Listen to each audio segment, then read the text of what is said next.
রাতের ঢাকা সেই চিরচেনা যানজট আর কোলাহলের শহর। তবে আজ যেন বাতাসে ভিন্ন কিছু। রাত বাড়ার সঙ্গে সঙ্গে রাজধানীর কিছু কফি শপ ও রেস্টুরেন্টে আলোচনা শুরু হয়েছে নতুন এক ধারণা নিয়ে, রাজ্য সরকার ব্যবস্থা। তরুণদের তর্কে, প্রবীণদের স্মৃতিচারণায় আর নীতি নির্ধারকদের আভাসে বারবার উঠে আসছে প্রশ্ন, বাংলাদেশ কি সত্যি প্রস্তুত প্রশাসনিক ক্ষমতা বিকেন্দ্রীকরণের জন্য?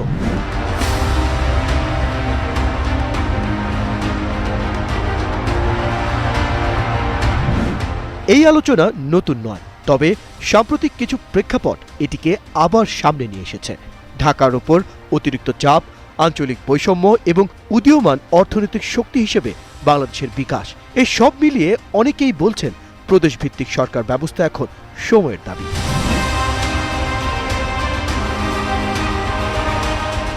যদি আমরা উন্নত দেশগুলোর দিকে তাকাই, তাহলে ফেডারেল পদ্ধতির সফল উদাহরণ বেশ কয়েকটি পাওয়া যাবে। যুক্তরাষ্ট্রের 50টি রাজ্য, জার্মানির 16টি রাজ্য, কানাডার প্রদেশগুলোর মতো কাঠামোই এ দেশের অগ্রগতির ভিত্তি।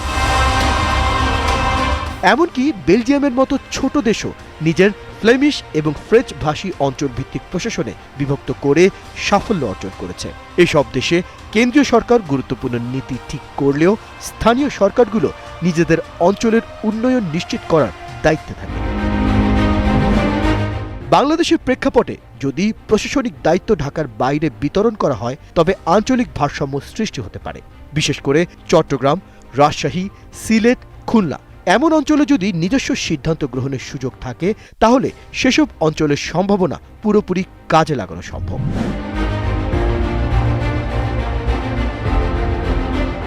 আজকের ঢাকা যেন একটি গন্তব্য নয়, বরং পুরো দেশের কেন্দ্রবিন্দু। সরকারি অফিস থেকে শুরু করে বাণিজ্য, শিক্ষা, স্বাস্থ্য সবই ঢাকা কেন্দ্রিক। ফলে একদিকে যেমন ঢাকার অবকাঠামো ভেঙে পড়ছে, অন্যদিকে অন্যান্য অঞ্চলের উন্নয়ন বাধাগ্রস্ত হচ্ছে।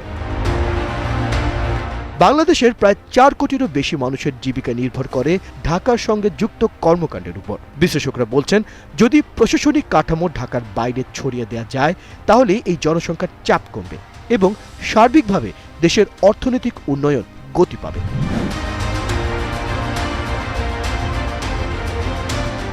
ফেডারেল সরকার ব্যবস্থা বাস্তবায়ন করতে হলে বাংলাদেশের সংবিধানে বড় ধরনের পরিবর্তন আনতে হবে।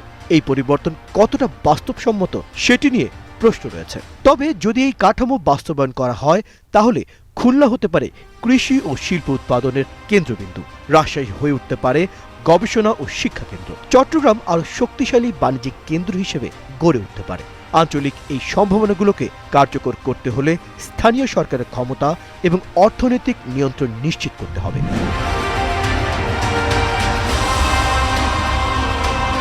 প্রাদেশিক ব্যবস্থা বাস্তবায়নের পথে বড় চ্যালেঞ্জ হল রাজনৈতিক ঐক্যমতের অভাব।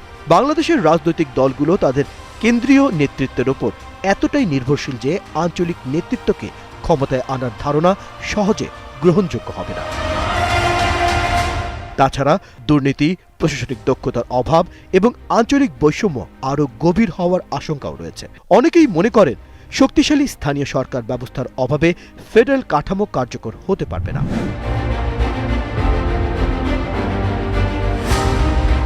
ঢাকা বিশ্ববিদ্যালয়ের সমাজবিজ্ঞান বিভাগের অধ্যাপক শফিকুল ইসলাম বলেন, রাজ্য সরকার ব্যবস্থা বাংলাদেশে একটি বিপ্লবী পরিবর্তন আনতে পারে। তবে এই পরিবর্তন আনতে হলে রাজনৈতিক সদিচ্ছা ও দক্ষ প্রশাসনের প্রয়োজন। অন্যদিকে তরুণ উদ্যোক্তা সাইফুল ইসলাম মনে করেন, দেশকে প্রদেশে ভাগ করা হলে আমরা ঢাকার বাইরেও আমাদের ব্যবসা সম্প্রসারণ করতে পারব। স্থানীয় অর্থনীতির উন্নয়ন হলে দেশের সামগ্রিক প্রবৃদ্ধি বাড়বে। রাজ্য সরকার ব্যবস্থা শুধু প্রশাসনিক কাঠামোর পরিবর্তন নয়, এটি বাংলাদেশের ভবিষ্যতের উন্নয়ন কৌশল।